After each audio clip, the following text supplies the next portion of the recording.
అనకాపల్లి అంటేనే ప్రకృతి అందాలకు నెలవు. సుందరమైన సరస్సులు, చారిత్రాత్మకమైన కట్టడాలు, పచ్చటి కొండకోనలు ఇలా చెప్పుకుంటూ పోతే ఎన్నెన్నో అనకాపల్లి సొంతం.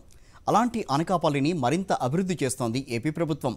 పర్యాటకులను ఆకర్షించేలా కోట్లాది రూపాయలు వెచ్చిస్తోంది. అదిగో అక్కడ కనిపిస్తుంది అనకాపల్లికి సమీపంలో ఉన్న కొండకర్ల ఆవ. మరో కేరళగా చెప్పుకునే ఈ కొండకర్ల ఆవ బ్రిటిష్ కాలం నుంచి ఒక అందమైన పర్యాటక ప్రదేశం. వేసవి విడిది కూడా. చల్లని వాతావరణంతో పాటు సరస్సు నిండా కలువలు కేరళను మించిన వాతావరణాన్ని తలపిస్తుంది.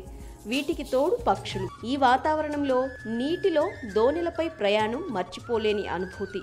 అందుకే విభిన్న ప్రాంతాల నుంచి పర్యాటకులు వస్తుంటారు. ప్లేస్ అయితే కనుక చాలా బాగుంది. ఇక్కడికి యాక్చువల్లీ ఎప్పటి నుంచో రావాలనుకున్నా, బట్ మేము లోకల్లో ఉన్నా కూడా ఫస్ట్ టైం రావడం ఇక్కడికి. చూడడానికి కూడా వ్యూ బాగుంది. అండ్ ఎక్కడి నుంచి వచ్చినా కూడా one of the most beautiful place అనమాట. వైజాగ్లో ఉండి మేము ఇంత బ్యూటిఫుల్ ప్లేస్ని మిస్ అయినందుకు ఇప్పటివరకు అయితే ఫీల్ అవుతున్నా. ఇప్పుడైతే కనుక చాలా బాగుంది. కేవలం పర్యాటకులకు కనువిందు చేయటమే కాదు, దాదాపు 100 ఎకరాలకు మించి విస్తరించిన ఈ సరస్సు నీరు పంట పొలాలకు సాగునీటిని కూడా అందిస్తోంది. బ్రిటిష్ కాలం నాటి సరస్సులో పూడికలు తీయకపోవడంతో నీటి నిల్వ సామర్థ్యం తగ్గుతోంది. ఈ విషయాన్ని ప్రజల ద్వారా గుర్తించిన Anakapalli MP doctor Satyavathi CM Jagan దృష్టికి తీసుకువెళ్లారు.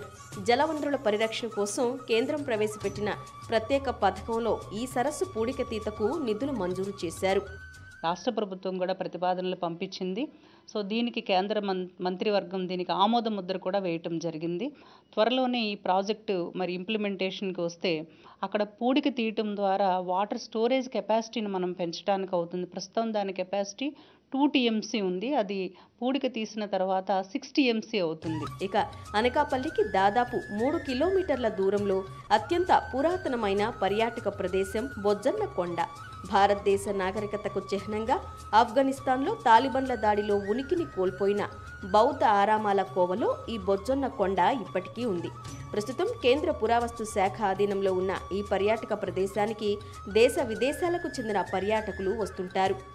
ఈ బొజ్జన్న కొండకి అలాగే ప్రతి సంవత్సరం సంక్రాంతి అయిన 3వ రోజు కనుమ పండుగ రోజు ఇక్కడ భారీగా పండగ వాతావరణంగా జరుగుతూ ఉంటుంది. వేల మంది వచ్చి ఆ రోజు పండగ కార్యక్రమం జరుగుతుంది. ఏపీ ప్రభుత్వం కొత్తగా ప్రవేశపెట్టిన కొత్త జిల్లాల పునర్వ్యవస్థీకరణ అనకాపల్లి కొత్త జిల్లాగా ఏర్పడింది. ఈ దశలో ఈ 2 పర్యాటక ప్రదేశాలు అభివృద్ధితో కొత్త జిల్లాకు అదనపు ఆదాయంగా మారినా ఆశ్చర్యపోనవసరం లేదు.